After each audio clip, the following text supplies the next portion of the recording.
Bank accounts हमारे finance की lifeline and backbone हैं. But when I speak to many of our investors and our clients, what I realise most of the लोगों को यही नहीं पता है कि बैंक अकाउंट को ऑपरेट करने के जो मल्टीपल तरीके हैं वो कौन से होते हैं एंड कौन सा ऑपरेट करने का तरीका उनको यूज़ करना चाहिए for their financial wellbeing.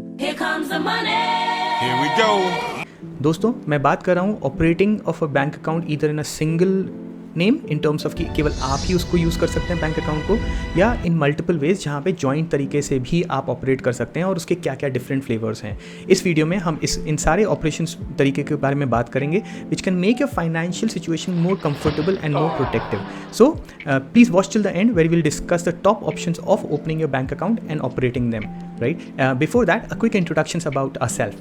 My name is CA Puneet Agarwal. I'm the founder of Banyan FA LLP, where we are one-stop shop for all finance needs of people. Please follow us on Instagram and YouTube, where we release weekly videos related to personal finance. So, पहला option, the most simple and the most commonly used, single तरीके से operate करना bank account को. इसमें क्या होता है, single owner है, सिंगल होल्डर है, उसी का चेक्स उसमें जमा होते हैं, उसी के अमाउंट उसमें डिपॉजिट होते हैं, वही उसको यूज़ करता है. एंड इसमें कोई सेकंड ओनर का कॉन्सेप्ट एग्जिस्ट नहीं करता. इन अदर वर्ड्स कि अगर आपके husband wife relationship, father child relationship में अगर फादर का अकाउंट है और चाइल्ड चाहे यूज़ कर ले या वाइस वर्सा, कुछ पॉसिबिलिटी नहीं है. इसके अंदर बड़ा इंपॉर्टेंट है कि आप नॉमिनी रखें. क्यों? अगर जो अकाउंट होल्डर है उसकी डेथ हो जाएगी तो सेकंड होल्डर को बहुत पापड़ बेलने पड़ेंगे to get access to that bank account. So make sure this is under nomination. When should it be used? When there's only one person वाला concept. There's no other second person to think about. So इसको आप और contrast में समझेंगे जब मैं joint ownership वाले accounts की बात करूँगा. Joint ownership, as the word joint says, इसमें minimum 2 लोग चाहिए. Joint ownership कब यूज़ करा जाता है? जब on a minimum 2 लोगों की सहमति चाहिए उस account को ऑपरेट करने के लिए. In other words, at least 2 people should be jointly agreeing to use that bank account. It could be like a common account between husband and wife or between 2 partners where one person cannot individually go and operate that account. They want 2 people to be involved. इस case में भी nominee बहुत ज़्यादा critical है, because अगर किसी भी एक ओनर को कुछ हो जाता है in terms of if he dies, then the account cannot be operated, and hence it is important that because single sign will not work in such kind of accounts, right? इसमें death के बाद if there's a nominee, the nominee steps in and the second holder together will be able to access the account. ठीक है? The more common variants of joint account are of the category called either or survivor.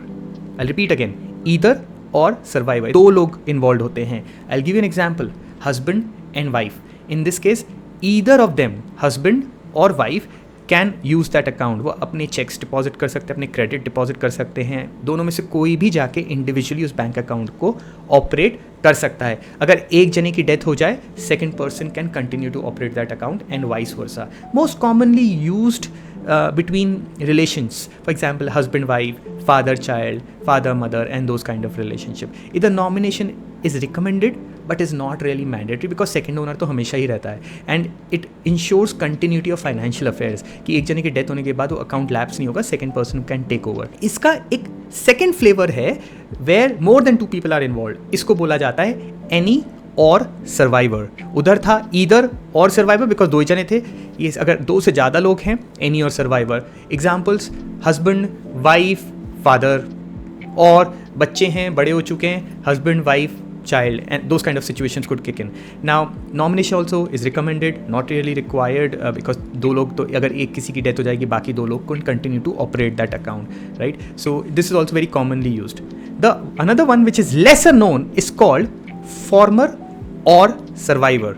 तो अगर आप पिछले वाले variants को देखें, वो थे एनी और या ईदर और, मतलब कोई भी यूज़ कर सकता था. इधर बहुत क्लियर इंस्ट्रक्शन अकाउंट टाइप में. फॉर्मर मतलब 2 जने हैं, अगर फॉर्मर मतलब द फर्स्ट होल्डर. जब तक फर्स्ट होल्डर इज अलाइव, जब तक फर्स्ट होल्डर की डेथ नहीं होती, तब तक second holder can not operate the account. In other words, let's say there are 2 people who have opened the account in this category of former or survivor. Person A dies, which is the first holder. Then the second holder can now start using the bank account. But while person A was alive, person B, the second holder, would not be able to access the bank account. Use cases कौन से हो सकते हैं? For example, father and child relationship में हो सकता है where the father does not want कि जब तक मैं जिंदा हूँ मैं नहीं चाहता मेरे बच्चे इस अकाउंट को यूज़ करें, लेकिन मेरे बाद वो यूज़ कर सकते हैं, तो उस केस में फॉर्मर सर्वाइवर मोड में ये अकाउंट खुल सकता है. This account can create access issues where for example the first holder has not really died. Example long term health issues में फंस गया है फर्स्ट होल्डर, तो second holder will not be able to access. Nomination again is a recommended act for this account. So if you see these are the common types of bank account. Please ensure that you use the right type of bank account operation for your bank account so that it can ensure the continuity and access to your funds in case the person who has opened the account is no longer there. I hope you like this video. Do continue to watch and subscribe to our channel. We release such useful contents on a weekly basis. Thanks for watching. Bye bye.